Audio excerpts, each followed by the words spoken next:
अस्सलाम वालेकुम वरहमतुल्लाहि वबरकातुहू। इत्तेहाद न्यूज़ में आप सभी का खैर मकदम है। आज थोड़ा अलग मौजू पर बात करते हैं। सभी जानते हैं कि इसराइल फ़लस्तीन जंग पिछले कई महीनों से जारी है। हज़ारों लाखों लोग इसमें जान बहक हुए। जालिम इसराइल ने बेरहमी से इनका कत्लेआम किया। खैर, अब बहुत कुछ खत्म होने के बाद 32 मुल्कों से लोग गाजा की तरफ बढ़ रहे हैं। गाजा में भुखमरी के हालात पेश आ रहे हैं, तो इनके लिए राहत की चीज़ें, इंसानी ज़रूरतों की बुनियादी वसाइल भी साथ लेकर जा रहे हैं। खैर, बात इससे भी कुछ अलग है। बात को आगे बढ़ाने से पहले अब तक जिन्होंने भी हमारे नए चैनल इत्तेहाद न्यूज़ ऑफिशियल को सब्सक्राइब नहीं किया है, जल्द सब्सक्राइब, शेयर, लाइक, कमेंट करें। मौजू की तरफ बढ़ते हैं। अब पूरी दुनिया में इस्लाम मुसलमानों के खिलाफ कई सारी तहरीकें तेज हो चुकी हैं, जिसमें मीडिया का भी अहम किरदार रहा है। पर कहते हैं अंधियों में चिराग जलते हैं। ऐसे वक्त में इस्लाम को कबूल करने वालों की तादाद भी हैरत अंगेज है। बात अजीब भी लग रही हो, महज पिछले कुछ ही दिनों में 2500 से भी ज्यादा इसराइलियों ने इस्लाम कबूल किया हुआ है। बड़े बड़े सेलिब्रिटीज इस्लाम के आगोश में आ रहे हैं। क्या बात है कि दुनिया की दौलत, शान और शौकत होने के बावजूद और उसमें भी दुनिया भर में मुसलमान होना कोई आजमाइश को दावत देना बन रहा हो। ऐसे में इस्लाम को कबूल कर उस इस्लाम पर कायम रहना, जबकि इन्हें भी निशाना बनाकर इन्हें फिर से यहूदियत या ईसाईयत की तरफ बुलाने की लाख कोशिशों के बावजूद दीन इस्लाम पर कायम रहना, यकीनन इस दौर में तारीख करवट लेने के बराबर ही कहा जा सकता है। कुछ मिसालों को समझने की कोशिश की तो हर एक की जिंदगी की कहानी अलग है, पर आखिरी मकसद आखिरत का तसव्वुर जो इनमें देखने को मिल रहा है, शायद पैदाइशी मुसलमानों में नजर आना मुश्किल ही नजर आता है। बहरहाल इन्हीं में से डॉक्टर गैरी मिलर की कहानी को जब पढ़ा तो पुरानी तारीखी मिसालें जो हमने पढ़ी या बयानों में सुनी है याद आ जाती है। एक नहीं कई मिसालों को आज की तारीख में देखने के बाद अल्लामा इकबाल का वो शेर भी याद आता है कि पासबा मिल गए काबे को सनम खाने से। हजरत उमर फारूक का इस्लाम में आना, एक कट्टर मुशरिक जब इस्लाम लाता है तो फिर उसी शिद्दत से वो दीन इस्लाम की खातिर अपने खिदमात भी अंजाम देता है।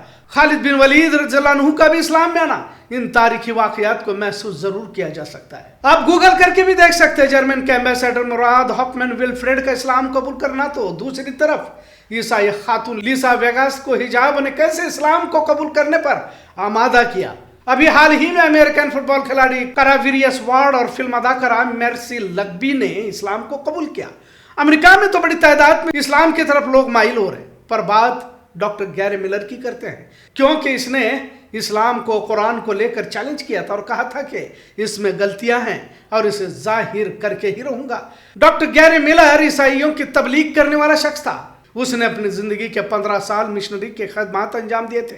बहरहाल इस्लाम और कुरान में गलतियां तलाशने के लिए इसने अरबी सीखी। खैर, दौरान तहकीक कुरान में अल्लाह रब्बुल इज्जत की तरफ से दिए जाने वाले इशारों से वो हैरान हो गया, और जब वो कुरान की उस आयत पर आ गया जिसमें अल्लाह तबारक व तआला इंसानों को चैलेंज करता है, सूरह बकरा और सूरह निसा की उन आयत ने उनके ज़मीर को झंझोड़ के रख दिया, जिसमें कहा गया कि अगर तुम्हें उस बात में शक हो हमने अपने बंदे मोहम्मद सल्लल्लाहु अलैहि वसल्लम पर उतारी है, तो उसके बराबर कोई एक सूरत लिख कर तो लाओ, और अगर तुम सच्चे हो तो अल्लाह के अलावा अपने गवाहों को बुलाओ।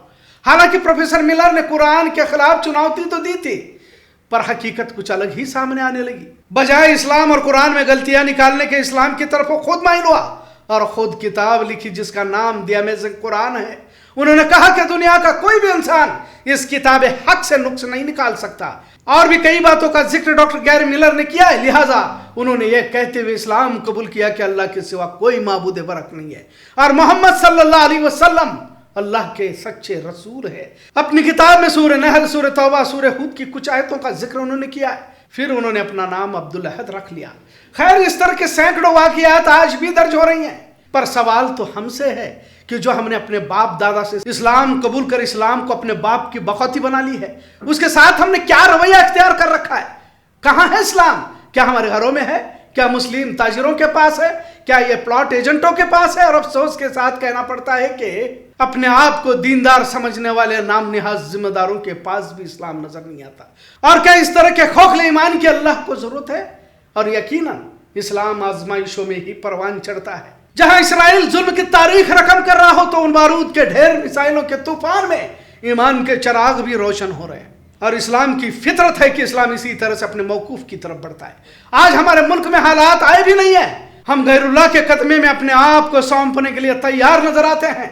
حالات یقیناً آئیں گے، اور انہی حالات کے بعد تو حق اور باطل کے نقاب اتارے جائیں گے۔ پھر کون سچا کون جھوٹا کیسے پتہ لگے گا؟ محدود عبادتوں کی آڑ میں اپنی بزدلی کو ہم چھپا نہیں سکتے، اور بزدلی کا اسلام سے کوئی لینا دینا نہیں ہے۔ خیر، اسلام کے خلاف بڑھتی وارداتیں کچھ لوگوں کو ضرور مایوس بنا رہی ہے، لیکن کچھ لوگ ایسے آزمائش میں پکار اٹھتے ہیں اور کہتے ہیں یہی تو وہ دین ہے جس کی بشارت ہمارے نبی کریم صلی اللہ علیہ وسلم نے ہمیں دی تھی۔ تبھی تو صحابہ جنگ کے میدان میں پکار اٹھتے اور کہتے کہ ہمیں تو احد کے میدانوں سے جنت کی خوشبو آ رہی ہے۔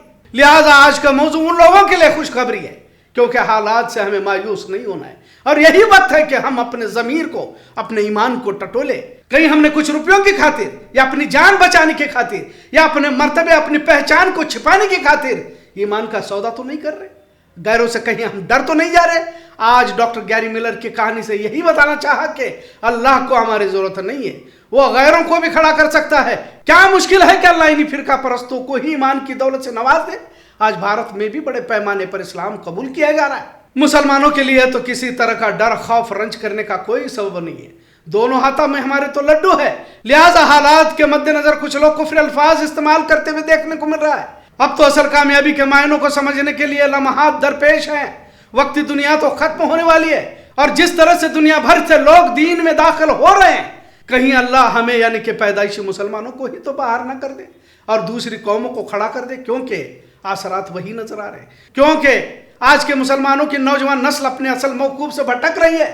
نوجوان لڑکا لڑکیاں عیاشیوں کے عادی ہوتے جا رہے ہیں۔ ہر گھر کی ایک الگ کہانی ضرور ہے، پر دین، اسلام، نبی کی محبت کہیں نظر نہیں آ رہی۔ اب بتاؤ کہ اسرائیل میں بھی اسلام کا بول بالا ہونا اسی پیشین گوئیوں کی طرف اشارہ ہے جس کی خوشخبری ہمارے نبی نے دی تھی، اور اس آیت کو سچ ہوتے ہوئے بھی دیکھا جا رہا ہے جس میں کہا گیا کہ مشرک اپنے منہ کے پھونکوں سے اللہ کے چراغ کو بجھانا چاہتے ہیں، پر اللہ کا یہ فیصلہ ہے کہ وہ اپنے نور کو روشن کر کے رہے گا۔ موجودہ حالات کے مد نظر جہاں دنیا بھر میں اسلام دین مسلمانوں کو نشانہ بنایا جا رہا ہو، جیسے ہم نے کل بھی کہا تھا کہ ہم تعلیم کے پیچھے دیوانگی کی حد تک پڑے ہوئے ہیں، جبکہ تعلیم اللہ کے دین کے بغیر نامکمل ہے۔ کچھ مشرک دین اسلام تعلیمات پر سوال اٹھا تو رہے ہیں، اور ظاہر ہے دین کی معلومات نہ ہونے کی وجہ سے پڑھے لکھے لڑکا لڑکیاں جو مسلمان کہلاتے ہیں وہ بھی اب اسلام پر ہی سوال اٹھا رہے ہیں، کیونکہ اسلام کی تعلیمات سے وہ ناواقف ہے۔